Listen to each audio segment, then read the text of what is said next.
Bonjour, bonjour à toutes et à tous. Je suis ravi de vous retrouver aujourd'hui pour ce nouveau webinaire, ce dernier webinaire de l'année 2020 qui va nous porter sur un thème extrêmement important qui est celui de l'école inclusive, une priorité politique du quinquennat d'Emmanuel Macron qui impacte directement les INSPE qui forment les enseignants et avec lesquels nous organisons ce webinaire. C'est le second d'une série qui en comptera d'autres l'année prochaine. Newstank et Campus Matin ont lancé ces webinaires en plein confinement. La mayonnaise a bien pris. On est vraiment ravis que vous soyez aussi nombreux à vous connecter sur des sujets toujours d'actualité. Nous allons essayer d'aujourd'hui de discuter partenariat, formation des enseignants, prise en compte des besoins de tous les élèves, bref, d'enjeux de transformation de l'école. Et nous allons le faire avec 4 intervenants que je vais vous présenter tout de suite et qui vont passer cette heure et quart avec nous et avec vous. Alors, je signale, je salue et j'accueille Nathalie Catellani. Bonjour Nathalie. Bonjour, bonjour à toutes et à tous. Merci d'être avec nous. Vous êtes directrice de l'INSPE d'Amiens. Vous êtes en charge d'un projet 100% inclusion, un défi, un territoire qui a été retenu dans le cadre du PIA 3. C'est notamment de cela dont nous parlerons avec vous.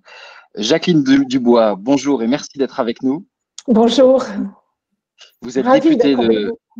Eh ben, on a bien de la chance que vous soyez là. Vous êtes, on en parlait un petit peu en aparté avant de démarrer. Vous êtes une ancienne enseignante, une ancienne formatrice, mais vous êtes surtout aujourd'hui députée de la Dordogne, présidente de la commission d'enquête sur l'inclusion des élèves handicapés dans l'école et l'université. Vous vous êtes intéressée au scolaire et au supérieur, et vous êtes aussi membre du comité de suivi qui, au niveau du ministère de l'Éducation nationale, suit l'évolution de l'école inclusive. Donc, merci beaucoup d'être avec nous aujourd'hui. Serge Ebersold, vous êtes sociologue. Bonjour Serge Ebersold. Bonjour, ravi d'être avec vous et bonjour à toutes et à tous. Vous êtes professeur au CNAM, titulaire de la chaire accessibilité, évidemment spécialiste de ces questions et notamment dans une perspective internationale qui va beaucoup nous intéresser. Je termine cette courte présentation avec Anne Gombert. Bonjour Anne Gombert. Bonjour, bonjour à toutes et tous. Maîtresse de conférence à l'INSPE d'Aix-Marseille. Vous êtes psychologue cognitiviste et vous menez des recherches depuis plus de 15 ans sur la prise en compte des élèves à besoins éducatifs particuliers. Merci à vous 4 d'être avec nous. Merci à chaque participant aussi d'être là. N'hésitez pas d'ailleurs à utiliser le chat pour vous signaler, pour nous dire qui vous êtes, d'où vous êtes. Ça nous permettra de savoir qui est avec nous aujourd'hui. Ce chat, c'est aussi celui qui vous servira à poser des questions pour lesquelles vous pouvez voter et donc nous dire quelle question vous semble devoir avoir une réponse la plus importante. Donc n'hésitez pas encore une fois à vous signaler et nous prendrons les questions tout au long de ce webinaire qui démarre donc maintenant avec nos 4 intervenants auxquels je vais demander déjà un challenge dès le démarrage parce que on va essayer de se remettre en tête les définitions, la bonne compréhension du périmètre. De quoi parle-t-on quand on utilise les notions de handicap, d'élèves à besoins particuliers, d'inclusion? Moi, en tout cas, en préparant, ça m'a beaucoup aidé d'y voir un petit peu plus clair en discutant avec chacun d'entre vous. Et donc, je vous propose un rapide tour de table pour nous aider à approcher et à définir ces notions pour comprendre où on en est. Serge Ebersold, je suis sûr que vous êtes prêt à relever le gant de nous aider à y voir clair dès le démarrage. C'est à vous. Ah, je ne sais pas. Alors, si vous voulez, je crois que... alors, souhaitez-vous que l'on aborde chaque terme séparément ou comment envisagez-vous l'échange? Finalement, où on en est aujourd'hui, de quoi parle-t-on quand on dit école inclusive et puis d'où ça vient peut-être? Oui, alors si vous voulez, cette notion d'école inclusive, c'est dessiné à la fin des années 80 et au début des années 90, alors en France notamment avec la loi Jospin, mais avec une idée force, si vous voulez, qu'une école inclusive est une école soucieuse de la réussite de tout élève.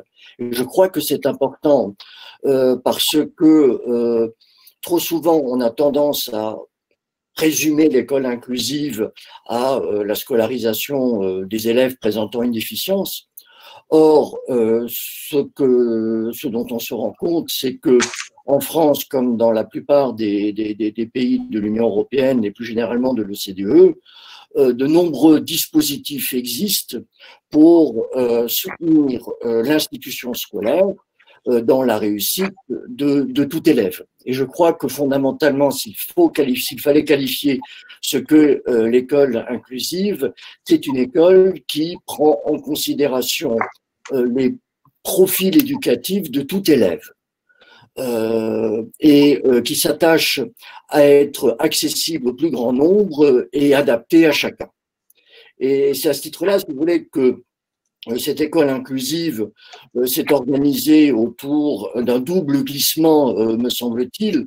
Un premier glissement qui consiste à penser différemment ce qui fait handicap, c'est-à-dire que jusque dans les années 80, début des années 80, le handicap était associé à la conséquence d'une déficience, alors que progressivement, et notamment avec la classification internationale du fonctionnement humain de la santé et du handicap, le handicap est devenu une restriction de participation. C'est-à-dire qu'on ne situe plus les difficultés dans les impossibilités ou les incapacités de l'élève, mais dans l'inaccessibilité du système scolaire. Je crois que c'est extrêmement important parce que, si vous voulez, fondamentalement, la classification internationale du handicap remet en cause l'opposition capable-incapable autour de laquelle se jouait finalement l'organisation en France entre le système éducatif et le secteur médico-social pour opposer les élèves ou distinguer les élèves typiques et atypiques, ayant l'un et l'autre ou trouvant l'un et l'autre ces possibilités de réussite dans l'accessibilité et l'accessibilisation du système éducatif. Et parallèlement, si vous voulez, à ce glissement de perspective, on a assisté, alors, au niveau scolaire, à l'émergence d'une catégorie qui est celle d'élèves à besoins éducatifs particuliers. Et cette notion, alors, ça s'est fait concomitamment, si vous voulez. Début des années 80, on commence à réviser la classification internationale du handicap et on commence aussi, avec la décennie des personnes handicapées, à mettre en avant cette notion de besoin éducatif particulier. Or, ce qui est intéressant dans cette notion, c'est qu'elle n'a pas de définition. Si on prend les définitions retenues par les 27 pays avec lesquels je travaille, est à besoin éducatif particulier tout élève qui a besoin d'être soutenu dans le cadre de sa réussite. Donc, ce qui revient à dire que ce qui qualifie l'élève à besoin éducatif particulier, c'est la nécessité d'être soutenu au cours de sa scolarité pour avoir les mêmes chances d'accès à l'éducation et de réussite que tout à chacun. Et l'idée force, si vous voulez, c'est que, et c'est particulièrement le cas, par exemple, dans certaines approches que retiennent certains pays, je pense notamment à l'Irlande ou à la Norvège, où nous pouvons tous être à besoin éducatif particulier. C'est-à-dire que le besoin éducatif particulier est ce à travers quoi on va prendre en considération la particularité de chaque élève, en s'attachant non pas uniquement à adapter les pratiques à son profil, mais à le placer en position d'exercer le métier d'élève. Je crois que c'est quelque chose qui est assez important à souligner, parce que cela revient à dire que un des enjeux de l'école inclusive, c'est de s'interroger sur les possibilités données aux élèves d'être en position d'exercer le métier d'élève et non pas uniquement d'adapter les pratiques à une particularité ou non pas uniquement à mobiliser des aides humaines, des aides techniques, etc. Eh bien, merci pour ce lancement déjà bien complet. Anne Gombert, que voyez-vous à ajouter pour compléter ce panorama? Alors, bien sûr, je vais m'inscrire dans ce que dit Serge, mais je vais peut-être rajouter certains points. Et en tout cas, ce qu'il y a de sûr, c'est que l'évolution de la notion a été forte. Hein, et du coup, il me paraît, j'aimerais vraiment rebondir sur 4 points essentiels. L'école inclusive, elle se fonde sur un postulat de base. Et là, je vais quand même citer notre collègue Gardou qui dit que l'école est un patrimoine commun. Et tout le monde, hein, voilà, est un privilège de personne. Donc, du coup, ça veut dire que le paradigme inclusif qui s'est fondé dans ce cadre-là, l'idée, c'est bien que ce n'est pas à la personne à besoin particulier de s'adapter au contexte, mais c'est au contexte de s'adapter à la personne. Et ça vaut dans la classe pour, en effet, donc la question de l'environnement scolaire. Et du coup, ce qui est important à noter, et Serge l'a dit, c'est que cette notion de besoin éducatif particulier donc est plus pertinente à utiliser, même si elle n'est pas définie au niveau où il n'y a pas un vrai consensus, mais n'empêche qu'elle est plus pertinente à utiliser que cette question de handicap, et elle va concerner aujourd'hui pas seulement les élèves en situation de handicap, mais tous ceux qui vont présenter un besoin particulier. Alors, en France, on a fait beaucoup de catégories, les 10, les élèves présentant un autisme, une déficience, etc. Et du coup, je rajouterai ceci, c'est que la notion d'adaptation aux besoins particuliers a elle-même évolué. C'est-à-dire que, et elle a eu un biais, c'est-à-dire qu'à un moment donné, elle a fait croire. Alors, elle a eu, ça a été très intéressant et ça a fait évoluer considérablement. Sauf qu'elle a eu un travers, cette notion de besoin éducatif particulier, c'est qu'elle a fait croire que à chaque catégorie d'élèves correspondaient des réponses particulières pour lui. Or, quand la recherche est venue un peu réfléchir sur cet aspect, on s'est très vite rendu compte que ces gestes, le plus souvent, dits d'adaptation, correspondaient à des pratiques ordinaires du métier d'enseignant. Alors, je donnerai des exemples tout à l'heure à ce propos-là. Ce qui ne veut pas dire qu'il n'existe pas de gestes spécifiques pour certains, mais que si on considère les besoins de tous, eh bien, ces adaptations se glissent en fait dans les gestes ordinaires de métier et qui sont travaillés depuis des années, y compris dans les INSPE, qui est la notion, et qui se glisse dans la notion de différenciation et d'explicitation pédagogique. Et du coup, on voit bien là que si on part du besoin particulier de réponses spécifiques, eh bien, on se rend compte que l'enseignant va développer des pratiques pour l'élève et en fait va les diffuser aux autres élèves de la classe. Et ça a été toute la recherche des 15 dernières années. Mais ce qui est intéressant, et je rebondis sur ce que disait Serge, c'est que du coup, ça change les perspectives. Et l'idée, c'est, s'il nous semble plus pertinent aujourd'hui, de parler de la notion d'accessibilité, qui nous vient d'accessibilité universelle, on y reviendra après, etc. L'idée étant que anticiper en amont, dans sa séance de classe notamment, l'ensemble des obstacles pédagogiques et didactiques pour amener chacun des élèves à pouvoir accéder au savoir que je suis en train d'enseigner, enfin, que l'enseignant accède. Ça me paraît important. Et le deuxième et le dernier point, c'est que on ne peut pas parler d'école inclusive sans, c'est pas un vase clos, l'éducation inclusive. Et du coup, ça renvoie à la question de la collaboration et de la formation nécessaire des enseignants à travailler en collaboration. Mais je pense que Nathalie sera…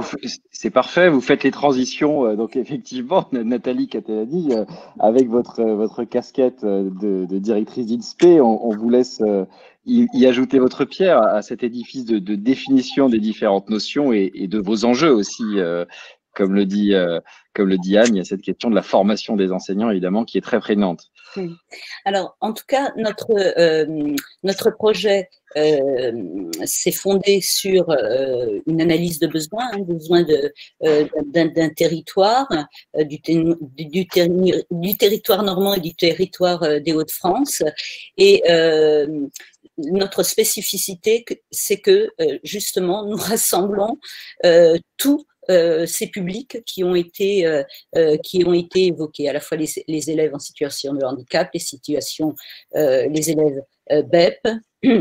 Et pour répondre aux deux interventions précédentes, eh bien, nous sommes partis de ce constat et de notre volonté de mettre en place un projet où l'inclusion soit vraiment prise dans son sens le plus large, à savoir de faire réussir scolairement, socialement, professionnellement tous les élèves de nos territoires, quelles que soient leurs caractéristiques, et que les caractéristiques spécifiques des uns permettent d'éclairer également les profils des autres. Et nous souhaitons étudier à la fois l'élève en tant qu'individu, mais l'élève situé dans la classe, situé dans son établissement, situé dans son environnement socio-éducatif.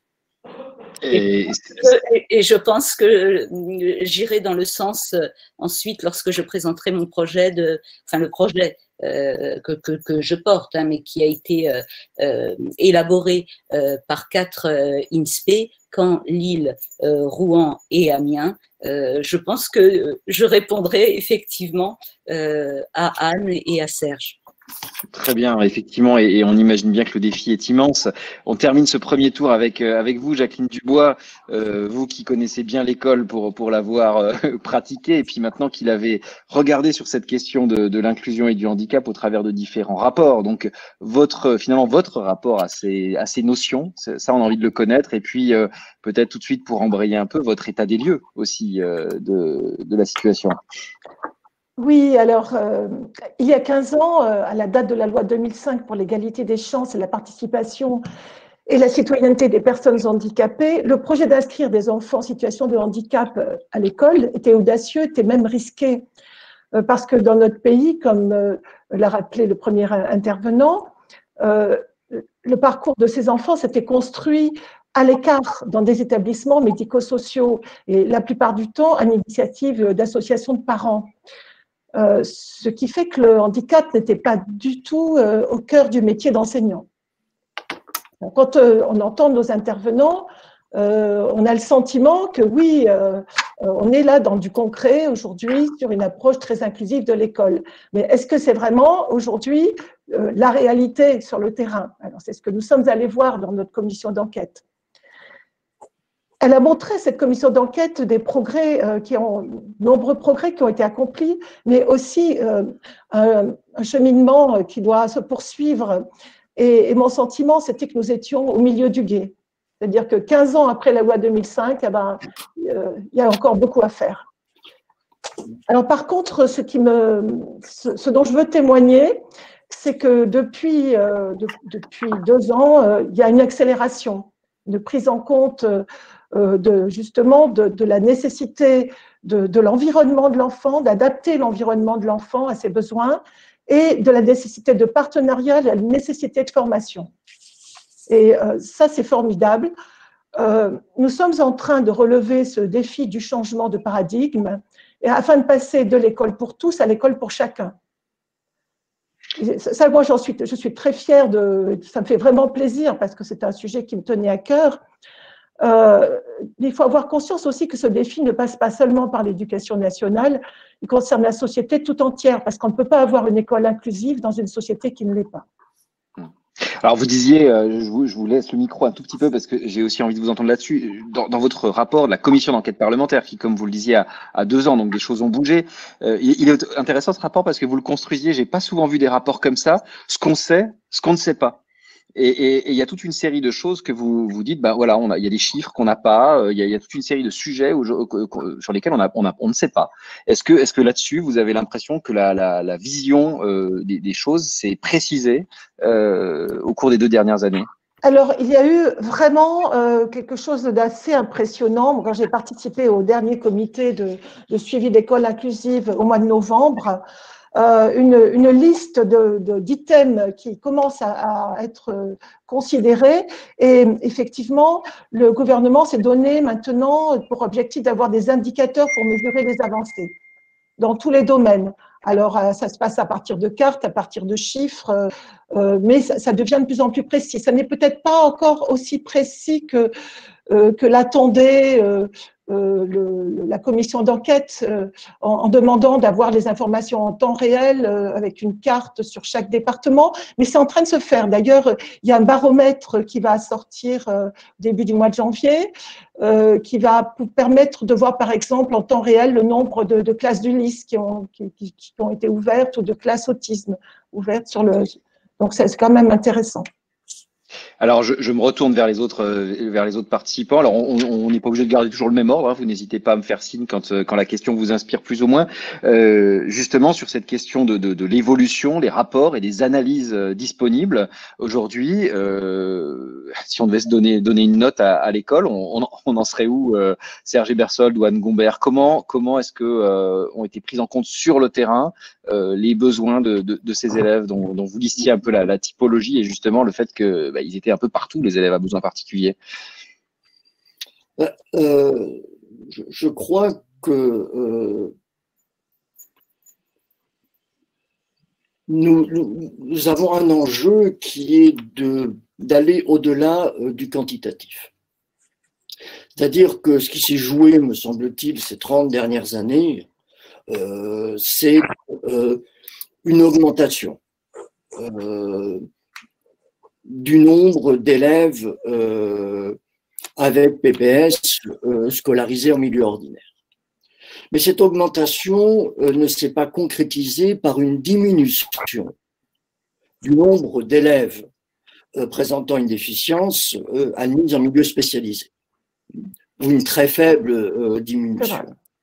Ce qui revient à dire que cette augmentation du nombre d'élèves présentant ou ayant un PPS ne signifie pas forcément une plus grande réceptivité du système scolaire. Même si, dans les faits et au quotidien, énormément de choses se font. Qu'il y a une augmentation indéniable du nombre d'élèves présentant une déficience, mais cela ne veut pas dire que l'augmentation du nombre d'élèves avec PPS scolarisés en milieu ordinaire corresponde à une plus grande réceptivité du système scolaire. Et cela me semble-t-il qu'il y a vraiment à réfléchir sur la manière dont on peut armer le système scolaire pour prendre en considération la diversité des profils éducatifs et effectivement passer, comme cela a été dit, d'une école pour tous à une école pour chacun. Parce que, si vous voulez, l'approche même du besoin éducatif particulier va largement dépendre selon des représentations, par exemple, ou des missions des établissements scolaires. Je veux dire, vous avez des pays… alors, avant d'aller là-dessus, je pense qu'il est important d'associer des élèves en situation de handicap à des élèves à besoins éducatifs particuliers. Parce que les séparer, ça ne fait pas de sens. C'est-à-dire, soit on dit que tout élève a des besoins éducatifs particuliers, mais que ces besoins éducatifs particuliers peuvent s'originer dans des causes différentes, et la déficience est une cause, au même titre que le fait d'être primo-migrant ou le fait de venir d'un milieu défavorisé, etc. Mais ce qui veut dire que les élèves présentant une déficience sont à besoins éducatifs particuliers. Et cette distinction que nous faisons en France est source de confusion, parce qu'elle invite à résumer l'école inclusive à 3% de la population. Je veux dire, si on prend les données que j'ai collectées avec l'agence européenne, on est à 3% d'élèves avec PPS, alors que le nombre d'élèves bénéficiant de soutien en vue de leur réussite scolaire est beaucoup plus nombreux. Je veux dire, si on prend les primo-arrivants, si on prend les dispositifs, les PPRE, les PAP, les PAI, etc., on arrive à une proportion bien plus importante. Je viens de faire un travail sur les politiques inclusives dans un pays, en prenant en considération l'ensemble des élèves à besoins éducatifs particuliers, donc bénéficiant de soutien, on a 40% de la population scolaire. C'est vrai que si vous positionnez la question de l'école inclusive au regard de 40% de la population scolaire, ben, l'enjeu n'est pas le même que si vous le rapportez à 3%. Ça, je crois que c'est une distinction qui me paraît extrêmement, un élément extrêmement important à avoir, parce que ça configure ou ça détermine aussi ce autour de quoi se joue la coopération et ce autour de quoi se joue la légitimité ou les missions de l'établissement scolaire. Jacqueline Dubois, allez-y, réagissez absolument. Oui, moi je souscris complètement à cette approche-là. Et d'ailleurs, ce sont aussi les conclusions d'un rapport de l'Alliance internationale du handicap qui est traduit en français qui est accessible depuis très peu de temps et qui souligne que l'éducation inclusive doit être considérée comme une base et pas comme un complément. Il faut que l'éducation en général soit inclusive.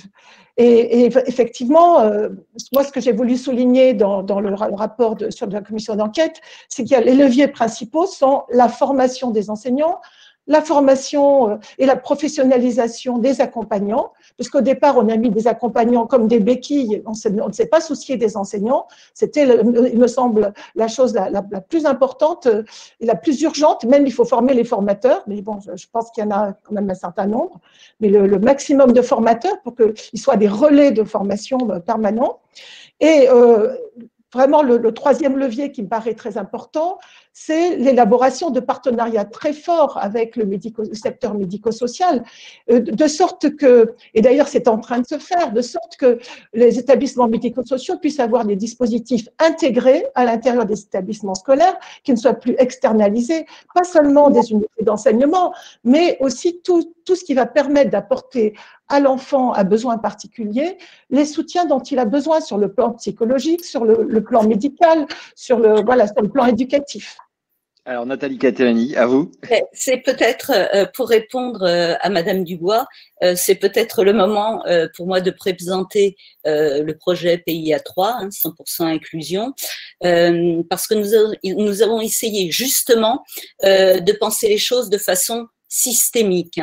Notre objectif était de créer un pôle structurant, multidisciplinaire, pour relever le défi de l'inclusion pour tous, par le décloisonnement, bien sûr, de nos territoires éducatifs. Il s'agit vraiment plus précisément de redéfinir, d'amplifier la synergie des forces et des initiatives académiques au service de la transformation des territoires par les politiques publiques éducatives et au service de la formation initiale et continue des enseignants, par la complémentarité des forces, par des approches, par des expertises des universités et des académies engagées.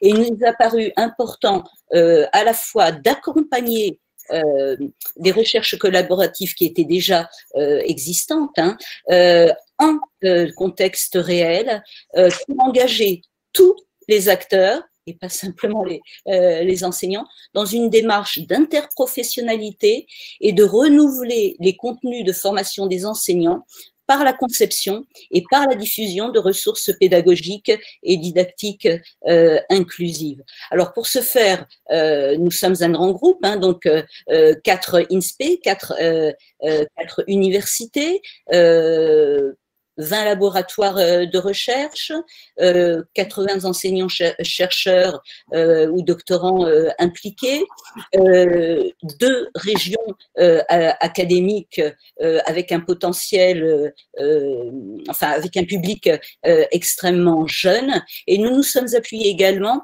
sur deux autres partenaires, à la fois un partenaire institutionnel, Canopé, et un partenaire de mode alternatif et collaboratif, SynLab, pour nous permettre l'essaimage et la vulgarisation au-delà de nos propres territoires. Alors, je vais très très rapidement vous décrire les 6 actions qui composent notre projet, et ça répond vraiment à tout ce qui vient d'être dit. Notre première action est la construction d'un observatoire d'outils communs et homogènes aux 3 académies pour observer, diagnostiquer les leviers, les freins, les potentialités pour l'inclusion. Notre action 2 est de nous appuyer sur des recherches collaboratives qui se font déjà, de les structurer, de les déployer et ainsi de former les équipes déjà engagées dans des recherches collaboratives. Donc, c'est une sorte de formation continue et avec la recherche. Notre action 3, elle, est plutôt située à l'université sur la formation de nos étudiants qui représentent pour nos 4 INSPE plus de 11 000 enseignants à former, donc de les former, de leur donner au mieux les outils et la connaissance de tous les publics, mais de former également tous les formateurs, pas uniquement les formateurs spécifiques inclusion, ASH, enfin, mais tous les formateurs des INSPE, des cadres de l'éducation nationale, mais également de donner une formation spécifique aux AESH. Notre action 4 est plutôt pensée pour former à et par l'interprofessionnalité, et notamment par le lien entre classe, enseignants, structures médico-sociales et acteurs de la santé. Notre action 5 développe des modalités de formation autres, alors ce que l'on a appelé des tiers-lieux apprenants, sur une modalité de simulation, mais au sens large. Ça peut être une simulation en 3D, comme ça, ce peuvent être des simulations virtuelles, par exemple par les jeux sérieux, mais pas uniquement. Et enfin, notre action 6, c'est la clé de voûte de notre projet. Il s'agit de créer des outils et des conceptions de ressources pédagogiques autour du développement des compétences langagières et mathématiques, des compétences émotionnelles et psychosociales, des procédures d'apprentissage, de la connaissance des élèves atypiques, pour que les enseignants puissent être munis, en fait, à la fois de connaissances et d'outils des élèves atypiques pour permettre un transfert vers les élèves dits typiques. Donc, nous avons véritablement essayé de penser cela de façon systémique, où tous les acteurs, en fait, sont engagés et interagissent pour accompagner et former les enseignants. Et la formation véritablement à l'INSPE me semble fondamentale, hein, que ce soit formation initiale ou formation continue. Merci Nathalie d'avoir présenté votre projet au cordeau et qui nous montre bien l'ampleur du chantier quand on veut tout prendre en compte. Anne Gombert, vous m'avez fait signe, je vous transmets le micro. Je voulais juste revenir sur ce que Nathalie vient de dire. Il est fort à parier que si vous répondiez à l'appel d'offres PIA3 maintenant, vous nommeriez plus 100% inclusion, mais 100% école inclusive, votre projet. Donc voilà, il me semble-t-il. Je voudrais juste revenir sur quelque chose et sur la question initiale posée par rapport au rapport, etc. Bien entendu, les rapports macro, les enquêtes sont importantes, ça nous permet d'avancer. Par contre, il me semble qu'il faut être vigilant sur le fait qu'il ne faut pas que ce soit l'arbre qui cache la forêt. C'est-à-dire qu'aujourd'hui, quantitativement, oui, il y a eu une montée en puissance des élèves dits à besoins éducatifs particuliers. Il faudrait arrêter aussi, là, tout de suite, de parler que ceux de présentant des handicaps, parce que dans notre, y compris là, dans notre webinaire, ça monte quand même un peu. Donc, avec toutes sortes de dispositifs, etc. Et du coup, l'idée, c'est de dire que quand c'est très important ces enquêtes macro, mais c'est d'aller voir aussi dans la classe la qualité de ce qui se fait, notamment dans la prise en compte scolaire en milieu écologique, donc de cette prise en compte des besoins de chacun. Et c'est là où, à mon sens, il y a à faire avancer, notamment par la question de la formation des enseignants, à quoi on forme et comment on professionnalise sur ces questions. Parce qu'il ne s'agit pas d'avoir des connaissances sur la différenciation, sur l'autisme, sur les besoins éducatifs particuliers, sur etc. pour y arriver. Il faut que ces formations s'intègrent dans un dispositif de professionnalisation et aujourd'hui, le cadre nous est offert. Donc, j'en parlerai tout à l'heure dans la question de la formation des enseignants et ce qui se joue. Mais ça me semble important.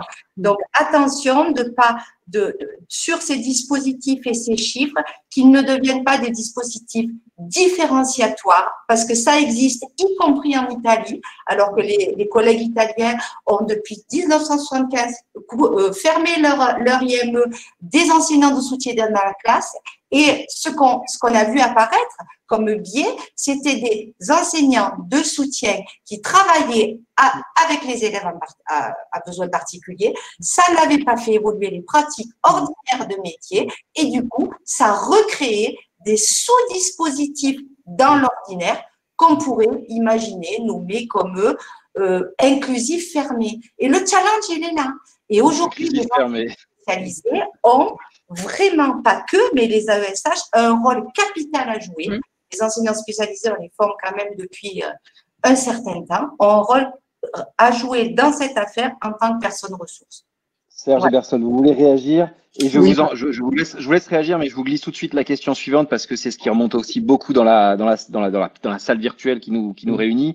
La question des ressources. On voit des témoignages là ou des retours sur ah oui, on est un peu seul, on manque de lieux. Alors ça a été évoqué par Nathalie qui parlait de tiers-lieux, on manque de lieux pour discuter et on est un peu seul ou alors on a des surexécutifs. Voilà. Alors allez-y, on vous laisse réagir et nous amener un peu plus loin. Brièvement sur, si vous voulez, les chiffres. Et l'enjeu derrière les chiffres. C'est-à-dire que les chiffres, à l'heure actuelle, sont essentiels parce que, si vous voulez, l'école inclusive ne se concrétise qu'à travers les éléments d'information dont vont pouvoir bénéficier les acteurs pour identifier les progrès effectués. Et si vous voulez, et c'est là que les chiffres sur les taux de réussite des élèves bénéficiant de soutien et tous les indicateurs qui sont progressivement en train de se mettre en place sont extrêmement importants.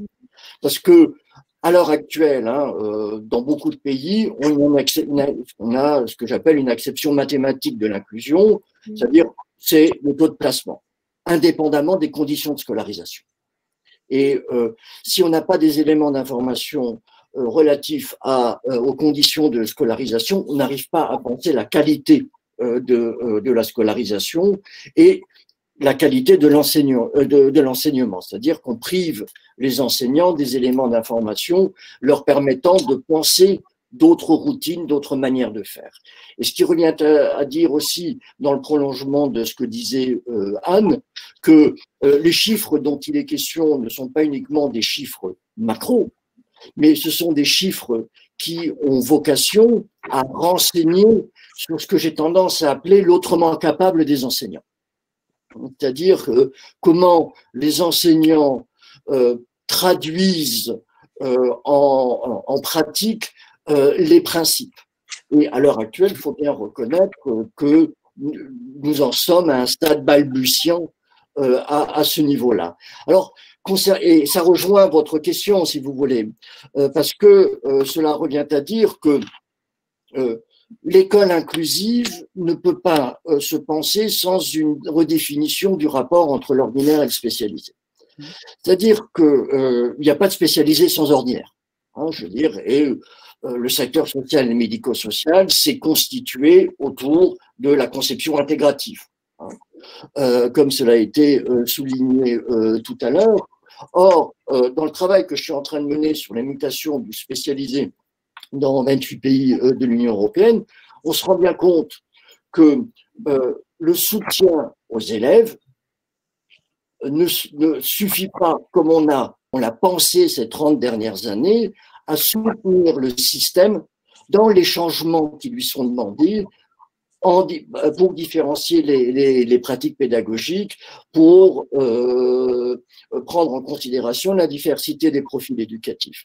Et c'est à ce titre-là, me semble-t-il, que un des enjeux fondamentaux pour que l'école inclusive se concrétise au plus proche de ces principes, c'est vraiment de réfléchir à la manière dont on place les acteurs de l'école en position de mettre en œuvre les principes revendiqués par l'école inclusive. Et ça passe par la formation, mais ça passe aussi peut-être surtout par le transfert de connaissances permis par la coopération entre enseignants spécialisés, enseignants ordinaires, entre acteurs du secteur social et du secteur médico-social. C'est-à-dire que derrière le co-enseignement, derrière la coopération, il y a un postulat, à savoir que la coopération opère un transfert de connaissances.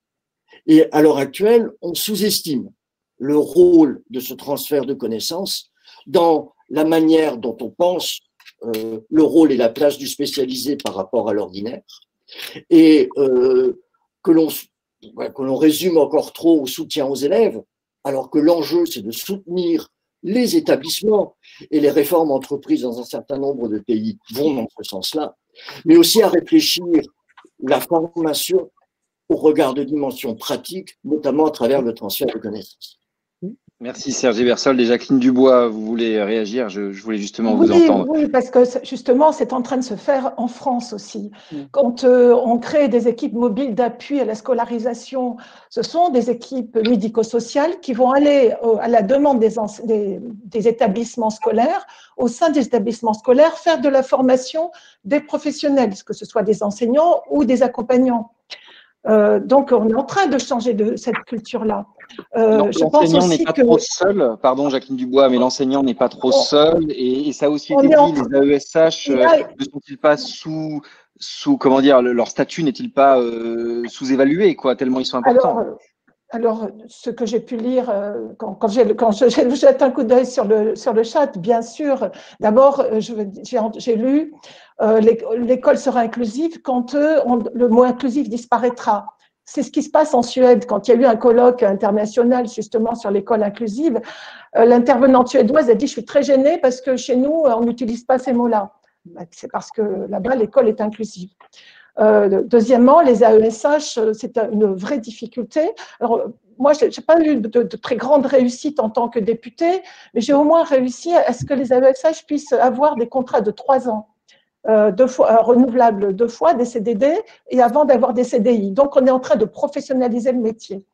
Maintenant, je me bats pour qu'on arrive à qu'ils puissent avoir une meilleure reconnaissance salariale, parce que c'est absolument un scandale d'être payé au lance-pierre. Alors, au fur et à mesure que ce personnel va se professionnaliser, on va pouvoir reconnaître une valeur salariale supérieure. Et je suis très impatiente de ça. Ensuite, les partenariats, moi je souscris à ce que vous dites, il faut des formations croisées pour que les cultures se fréquentent. Il faut que les enseignants et les AESH, et d'ailleurs il y a un progrès, pour qu'on a inscrit les AESH en tant que personnel de l'éducation nationale, on a créé un service de l'école inclusive. Ils ont maintenant accès aux formations continues de l'éducation nationale aussi, ce qui n'était pas du tout le cas avant. ils font partie, ils sont reconnus en tant que personnel de la communauté éducative aussi. Cette communauté éducative, elle doit prendre en compte aussi l'expérience des parents, parce que la place du parent d'un enfant en situation de handicap, elle est aussi essentielle. Lui connaît son enfant, il sait quelles sont ses limites, il sait, on peut tous les repousser, les limites, hein, mais il sait aussi peut-être comment on va passer sur certaines difficultés. Donc, il faut qu'il puisse être écouté aussi. Donc, on doit construire des grands partenariats médico-social, famille, collectivité, parce que le temps passé en périscolaire aussi, il doit intégrer aussi la présence d'une personne de la collectivité. On a fait rentrer des personnes de la collectivité, des représentants dans les équipes de suivi de scolarisation, puisque c'est là aussi que se pense le handicap. On a créé aussi des pôles inclusifs d'accompagnement localisé, ce qui permet de renforcer les équipes, de créer un esprit d'équipe autour de l'enfant et autour de l'enjeu de l'inclusion. Alors, c'est en train de se faire, rien n'est parfait. Mais je crois qu'on est en train de faire un grand pas, qu'il y a un vrai changement de culture. Et je crois aussi que pour les enseignants, c'est très difficile. C'est un changement de métier qu'on leur demande. Alors, pour les nouveaux enseignants qui ont la chance, ils vont avoir la chance de bénéficier de 25 heures de formation, et je pense qu'Anne Gombert va nous en parler. C'est une très grande fierté pour moi aussi, parce que dès que j'ai été élue, mes échanges avec Jean-Michel Blanquer, je fais partie de la commission d'éducation à l'Assemblée nationale, c'était, il faut absolument former en formation initiale, il faut apporter plus de temps, plus de sérieux. C'est ça qui va changer la donne. Mais en même temps, il faut faire la formation continue. Vous nous tendez la perche et je vous en remercie, Jacqueline Dubois. Du coup, Anne Gombert, je vous retransmets la caméra et le micro. Vous faites référence, Jacqueline Dubois, à l'évolution des maquettes du Master MEF. Nathalie, je démarre avec Anne, si vous voulez bien, et puis on passe à vous juste après, puisqu'évidemment, vous êtes concernée au premier chef, à l'INSPE. Le Master MEF va évoluer et vous avez travaillé sur le cahier des charges, justement, de la formation des enseignants. Est-ce que vous pouvez nous dire un petit peu comment ça va bouger et pourquoi ça bouge? Oui, alors je vais essayer d'être brève, mais il y a plusieurs éléments qui me paraissent importants à noter parce qu'on est quand même dans cette affaire de la pensée, vraiment dans de la pensée complexe. Donc, je vais essayer de le décomplexifier, mais quand même en apportant au moins 4 points sur cette affaire. D'abord, on a bien vu jusque-là, si on parle des pratiques inclusives et de l'école inclusive, on voit bien qu'il y a évolution des professionnalités et pas que celle des enseignants. Donc, des professionnalités de façon générale. Et pour y arriver, c'est tout ça qu'il va falloir mettre en orchestration. Et donc, on voit bien qu'il y a 2 pratiques dites inclusives. Et le jour où on dira plus pratique inclusive et qu'on dira pratique tout court et pédagogie tout court, on aura gagné. Donc, ça, on est déjà tous d'accord, on le voit dans le webinaire, là, le message passe. Il y a donc les pratiques d'enseignement proprement dites et les pratiques de collaboration, si chères à mon collègue Serge Thomaset et Corinne Mérini. Et du coup, on voit bien que à la première question, vous nous aviez donné une question, c'est que doit-on attendre des enseignants? Moi, je préférerais la question suivante, comment former au mieux les enseignants à la prise en compte de la diversité des publics? Et du coup, là, on peut dire que, c'est ce que je disais un peu tout à l'heure, sur ces questions de collaboration et de pratique d'enseignement, eh bien, il faut arriver à rentrer dans les maquettes sur des savoirs sûrs, ces notions-là, mais aussi avec et dans le pôle de ce qu'on appelle, et ça, il faut bien entendre ça, l'école inclusive, enfin, les notions sur l'école inclusive fait partie des heures de la culture commune dévolues qui entrent dans l'ensemble des maquettes. Et du coup, il n'y a pas que les heures de l'école inclusive, il y a toute la culture commune qu'il va falloir non seulement affiché comme tel, mais injecté dans les pratiques, notamment au niveau des parcours, c'est-à-dire dans les disciplines. Parce qu'on va quand même pas se mentir et les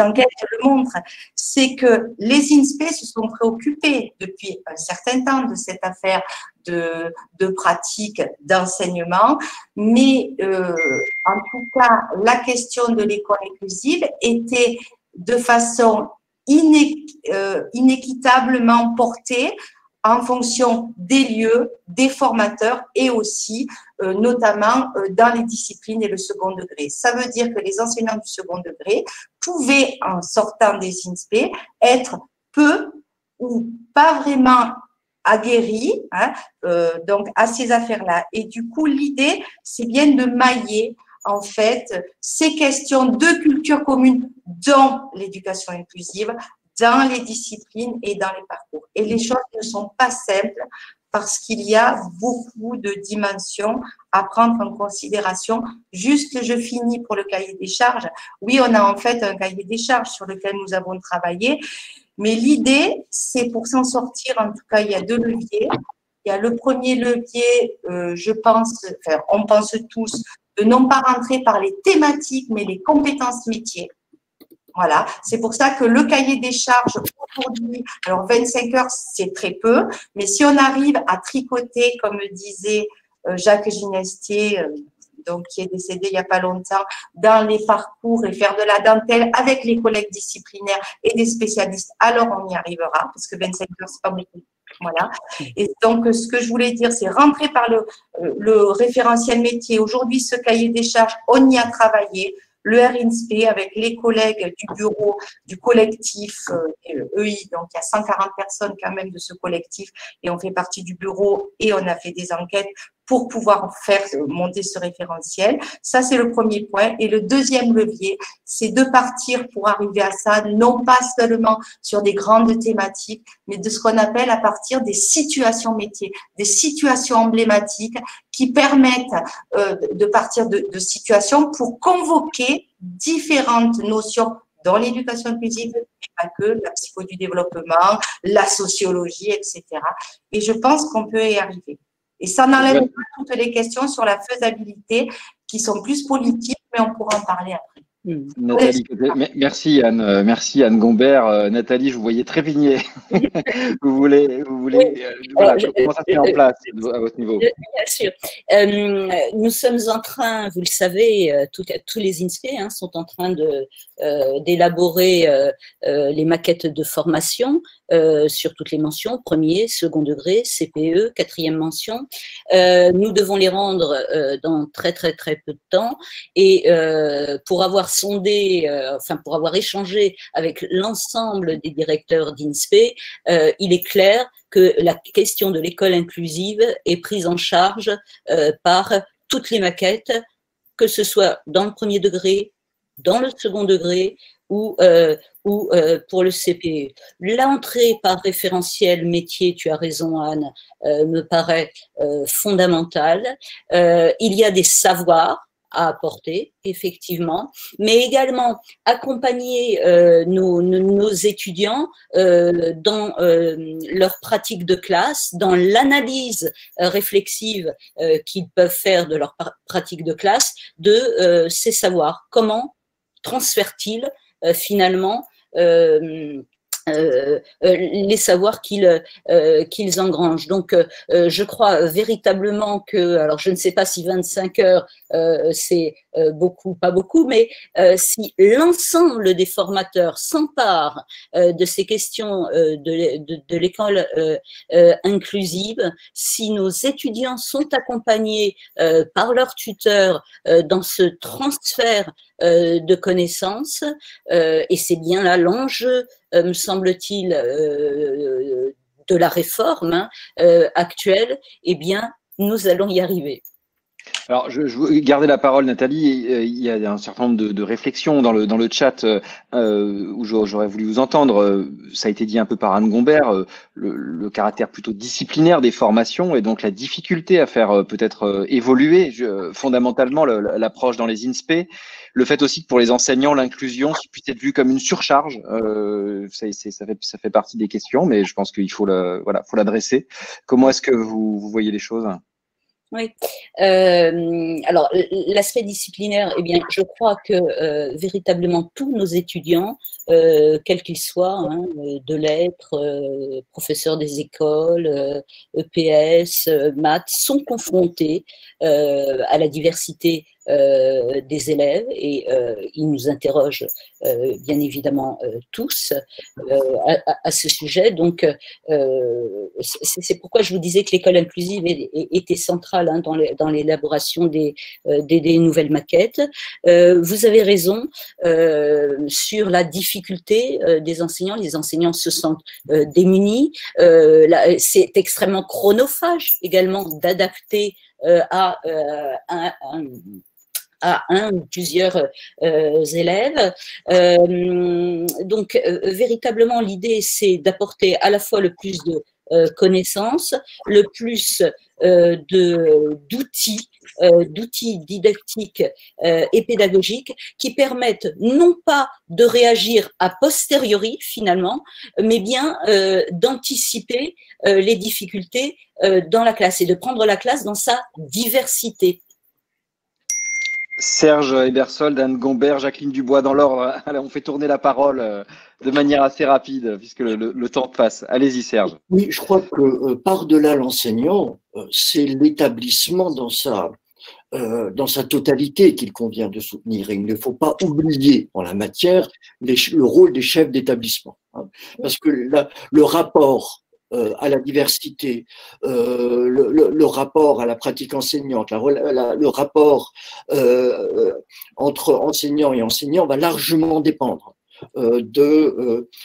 comment dirais-je, de la manière dont l'établissement va orchestrer la question de l'accessibilité. Et je crois que c'est extrêmement important, et c'est à ce titre-là que si la formation est importante à l'échelon initial, mais aussi continu, il est peut-être intéressant de réfléchir à d'autres manières de penser la formation continue. C'est-à-dire que en quoi la formation continue, comme c'est le cas par exemple dans un certain nombre de pays, et s'organise à l'échelon de l'établissement, au regard, en vue de soutenir les acteurs de l'établissement scolaire dans la définition et la concrétisation de ce que l'on appelle un ethos inclusif, hein, c'est-à-dire faire en sorte que la diversité ne soit pas une surcharge, hein, mais que la diversité fasse partie intégrante du rôle et des missions de l'ensemble des acteurs de l'école.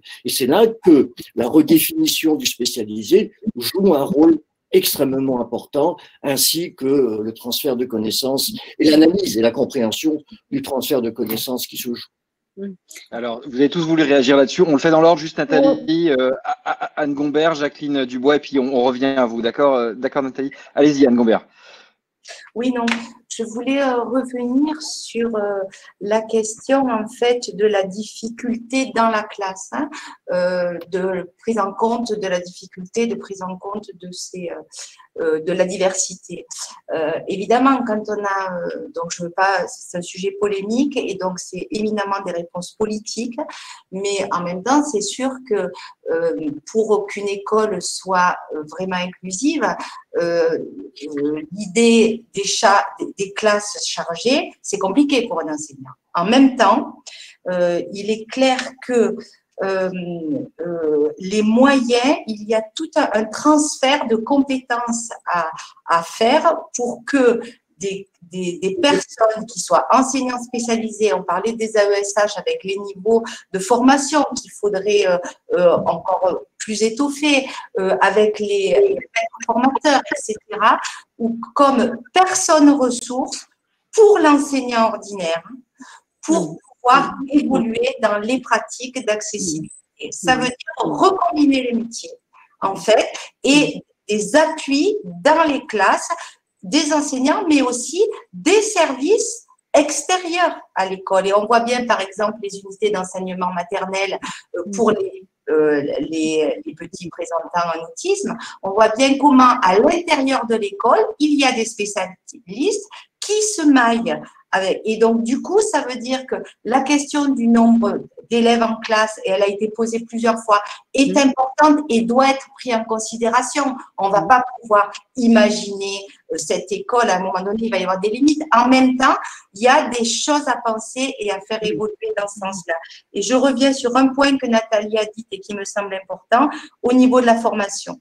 c'est que si on arrive à travailler notamment sur ces pratiques d'accessibilité pour tous, différenciation et explicitation, les sociologues nous le disent depuis 30 ans, donc c'est pas nouveau cette histoire-là, nous disent que ça fait partie de la démocratisation des savoirs. Donc c'est ça qu'il faut incarner. Eh bien moi, je pense que le point, ce n'est pas parce qu'on va former des enseignants à ça pour pouvoir incarner, donc on va distiller ces savoirs, qu'il n'y a pas besoin de spécialistes encore pour en parler. Et donc, le maillage entre les spécialistes comme nous, hein, au sens d'enseignement spécialisé, etc., travailler avec les didactiques, c'est là que ça se fonctionne. Et je peux vous dire que dans les INSPE, on est à pied d'œuvre et c'est vraiment une fourmilière en ce moment. On ne veut pas rater le coche.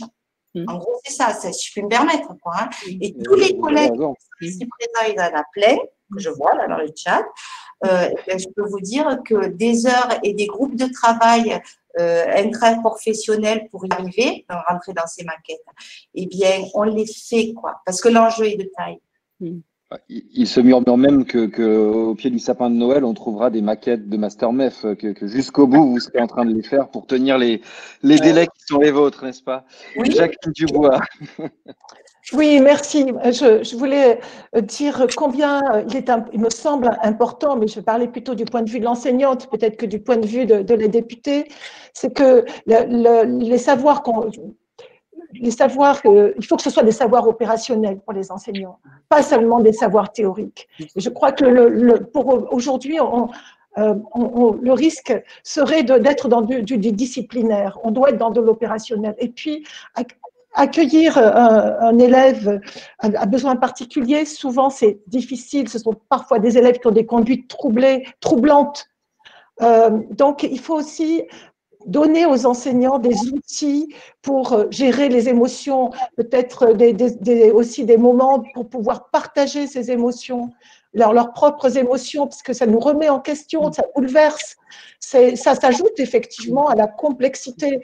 Et c'est pour ça que quand un enseignant aujourd'hui va s'engager dans ce métier, il faut vraiment qu'il sache qu'aujourd'hui, on s'ancre dans une philosophie de l'école inclusive, quelque chose de profond. On ne peut plus penser l'école comme elle était autrefois, et ça bouleverse le métier, ça bouleverse les équipes, mais ça va générer des nouvelles manières de travailler ensemble, comme ça a été souligné. Et on commence à penser ces formations in situ grâce justement à la possibilité d'avoir ces pôles inclusifs d'accompagnement localisé. Ça permet d'apporter de la formation sur place. On peut aller apporter de la formation via les équipes mobiles d'appui qui sont des équipes médico-sociales, qui sont des partenariats entre différents établissements médico-sociaux pour apporter une aide sur mesure ajustée aux besoins de l'équipe enseignante, de l'équipe éducative, et pas seulement aux besoins de l'élève. Enfin, vous voyez ce que je veux dire. Les enseignants ont des besoins et il faut qu'on réponde à leurs besoins aussi. C'est ça aussi, construire l'école inclusive. Le premier degré et le second degré sont probablement pas non plus traités dans les mêmes conditions. Hein, c'est dit aussi dans les questions. J'ai vu dans le premier degré pas d'espace de respiration, pas d'enseignants sans classe. Il ne faut pas forcément globaliser, j'imagine, les réponses. Jacqueline Dubois. Oui, je vous laisse la parole. Non, moi, premier degré, second. Les difficultés sont partout, elles sont différentes. Donc, on ne peut pas répondre comme ça. Enfin, moi, je ne sais pas y répondre comme ça.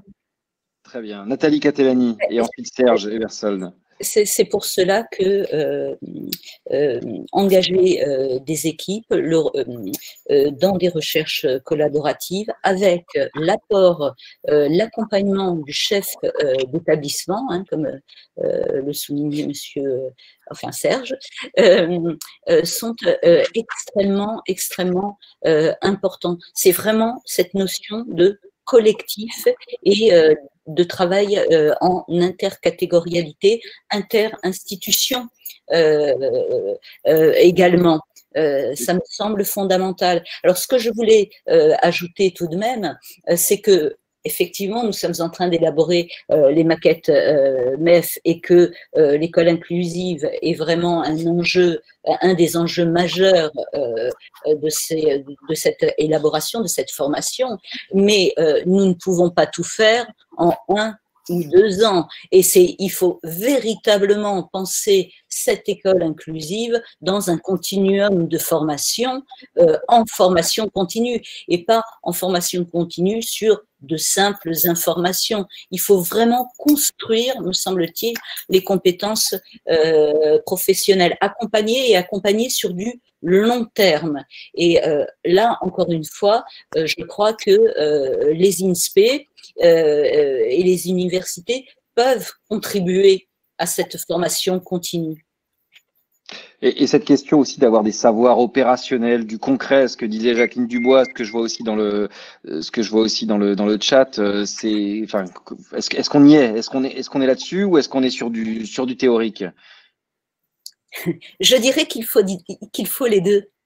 Il faut les deux. L'un répond à l'autre. En tout cas, le projet de notre PIA3, c'est vraiment d'élaborer des outils concrets qui s'appuient sur des connaissances scientifiques élaborées, certes, mais d'apporter des outils aux enseignants, qu'ils s'en emparent et qu'on puisse réfléchir également ensemble. Il faut qu'il y ait un aller-retour quelque part, me semble-t-il. Merci Nathalie. Serge Ebersol, Monsieur Serge. Ah, non, quelqu'un voulait prendre la parole avant? Non.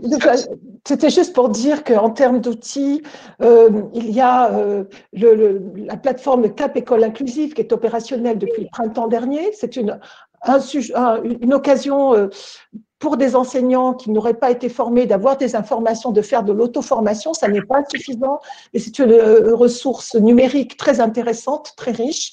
En termes d'outils, il y a aussi cette possibilité pour les établissements d'évaluer de quelle manière ils sont inclusifs, de quelle manière ils accueillent tous les élèves aussi. Il y a des outils qui sont donnés et il y a des outils qui sont en construction pour faciliter la construction du parcours de l'enfant aussi. N'hésitez pas, si vous avez le lien sous la main, à le partager dans le chat. Et sinon, on renverra à tous les participants le webinaire avec les liens que nous conseillerons les intervenants via un mail qu'on vous fera parvenir, ce qui permettra à tout le monde d'avoir les infos complètes si vous n'avez pas les éléments sous le coude à la minute. Serge Ebersol, Monsieur Serge, comme dit Nathalie. Excusez-moi. Non, Serge, ça va très bien. Monsieur, c'est un peu trop. Non, je crois que là, on parle de ce qui est…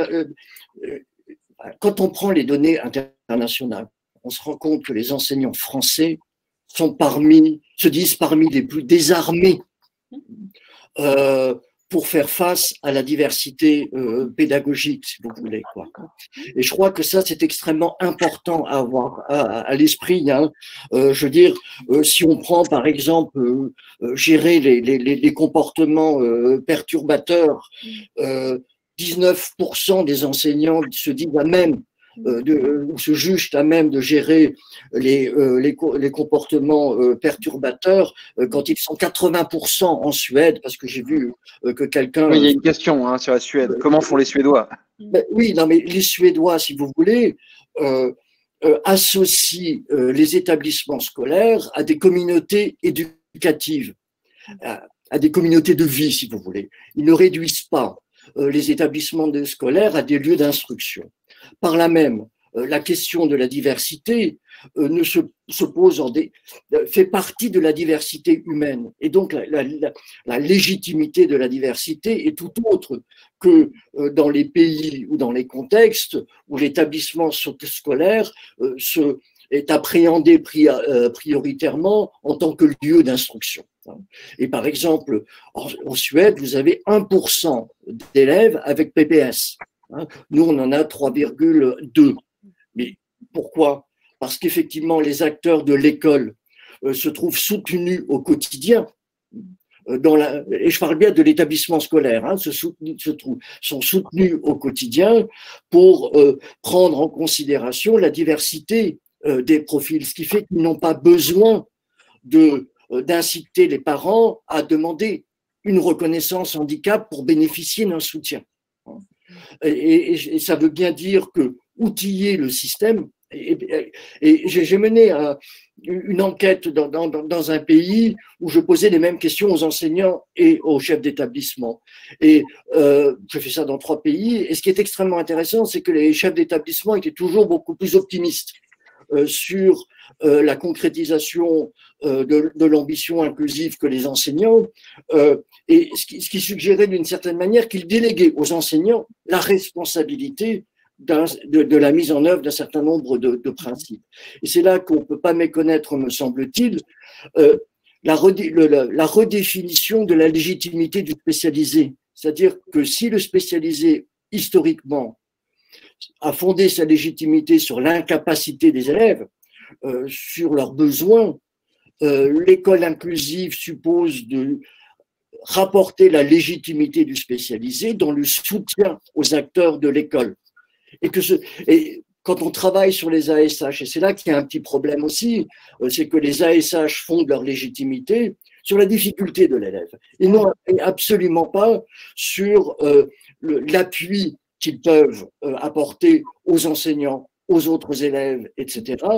Ce qui revient à dire que il y a un décalage entre des compétences qui s'organisent et une technicité qui s'organise autour du soutien au système, j'ai envie de dire, et des professionnels du spécialisé qui, eux, font leur légitimité sur la difficulté de la personne. Et dans le livre qu'on vient de publier avec Anne sur l'accessibilité ou la réinvention de l'école, un chapitre analyse la manière dont se concrétisent les unités externalisées. Et on voit bien qu'il y a une division des tâches entre les acteurs du secteur social et médico-social qui sont spécialisés S-handicap et les enseignants qui délèguent à ces spécialistes S-handicap la responsabilité de la prise en compte de l'ensemble des élèves. Ce qui fait que là où les textes disent par exemple que la classe doit être un lieu de travail, etc., les enseignants la présentent comme un lieu de punition. Je veux dire, et c'est pour ça que la légitimité du spécialisé est extrêmement importante, et la manière dont on va l'appréhender en termes de apport de connaissances aux acteurs de l'école va être extrêmement importante, ce qui renvoie à la question des données. Je veux dire, en quoi les données que nous chercheurs recueillons ou que les administrations recueillent s'intéressent-elles à l'effet capacitant des soutiens pour les élèves, pour les enseignants, pour les chefs d'établissement? Merci Serge. Nathalie, vous vouliez réagir? Je vous ai vu me faire signe. Non, j'étais plutôt. Ah, j'ai cru, pardon. J'ai cru. Pourtant, depuis le début, on fait des petits. Alors, Anne, c'était un vrai signe. C'était les interactions. Serge a tout à fait raison. Hein. Il ne faut pas cloisonner. C'est vraiment créer ces interactions et voir quelles sont les spécificités de chacun des acteurs qui interagissent dans la classe et pas uniquement autour de l'élève.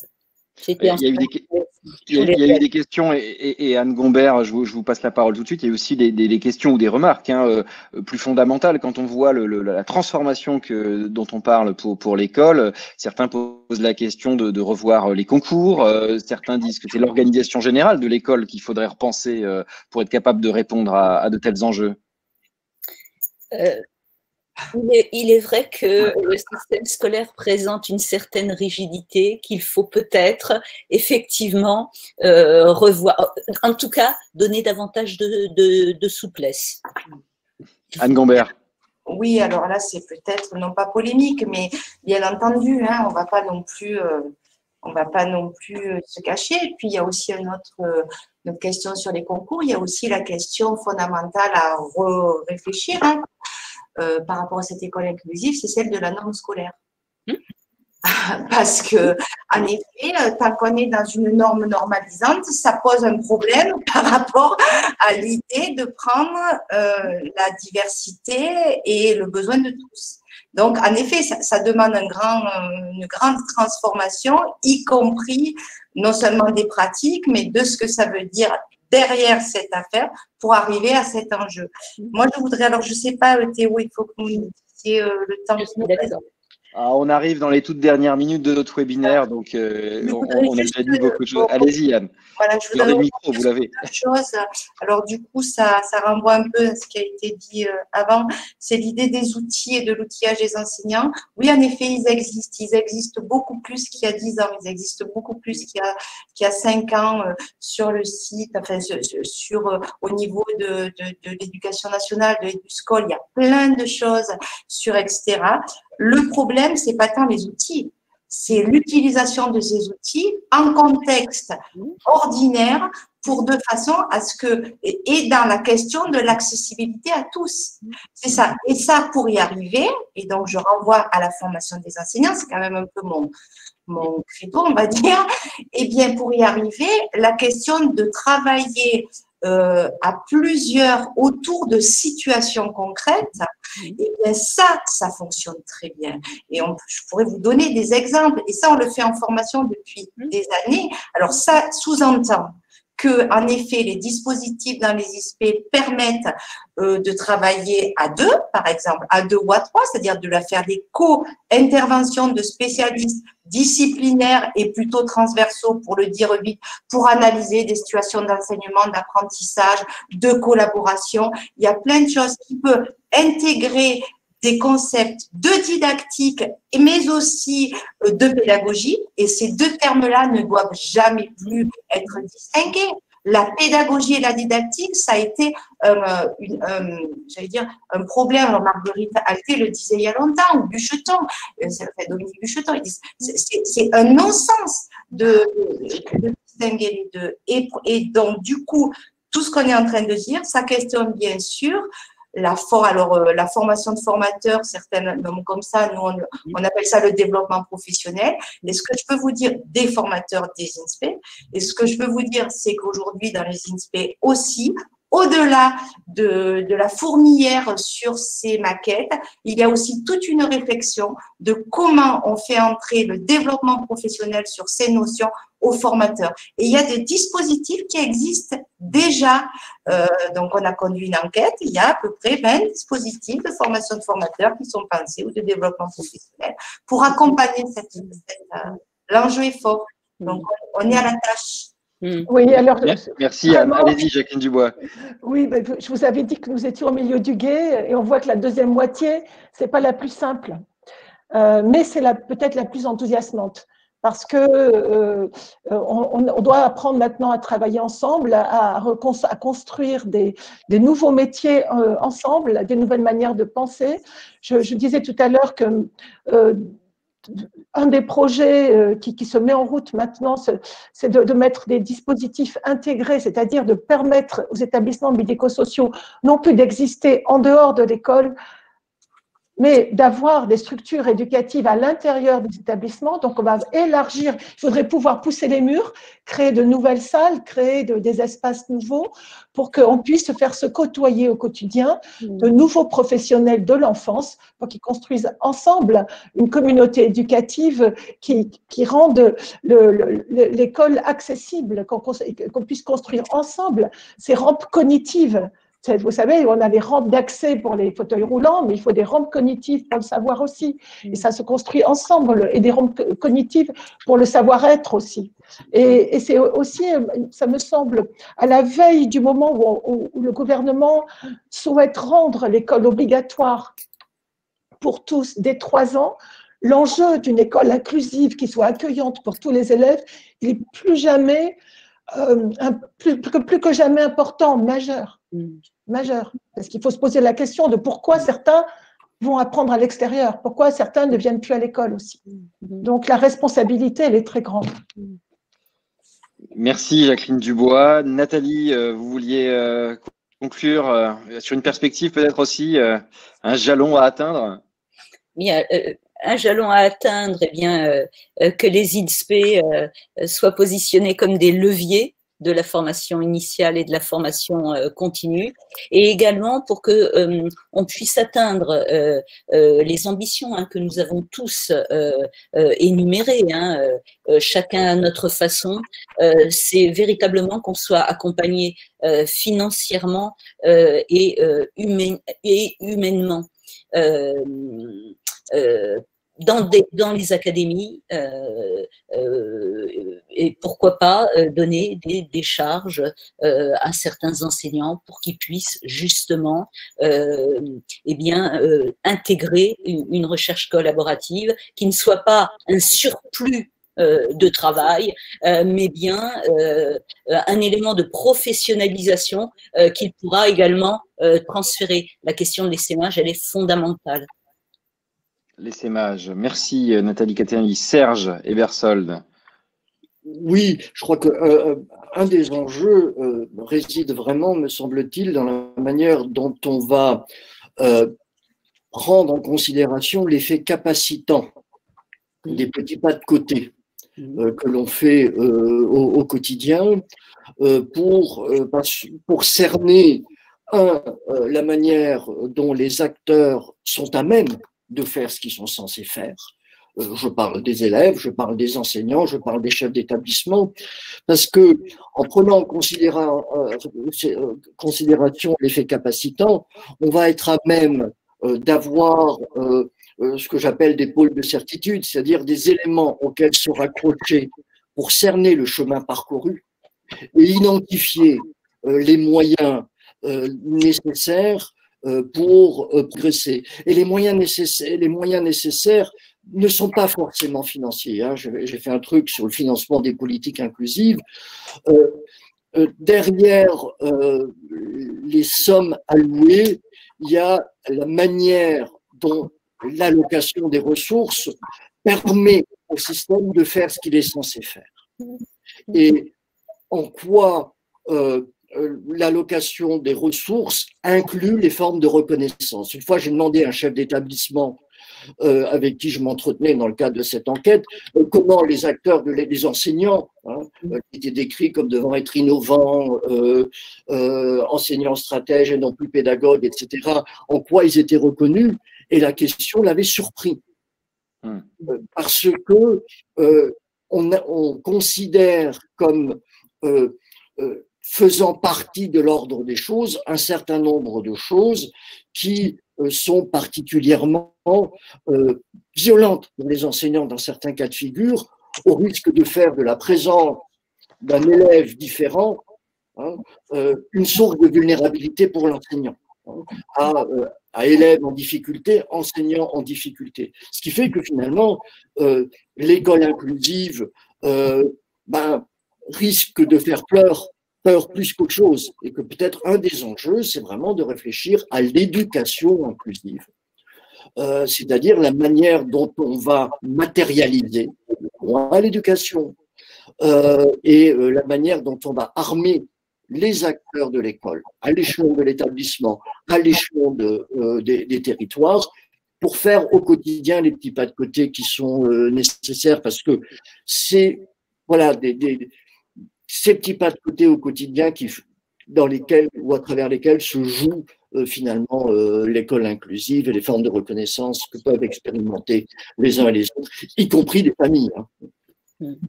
Merci beaucoup Serge Ebersold, merci à Nathalie Catenani, merci à Jacqueline Dubois, merci à Anne Gombert, très sincèrement à vous quatre d'avoir contribué à ce dernier webinaire de l'année. On a fait des pas de côté, on a été au milieu du gué, on s'est projeté sur l'avenir. Dans une année pas facile, on n'a pas parlé de crise sanitaire. Moi au moins ça m'a fait du bien et c'était un grand plaisir.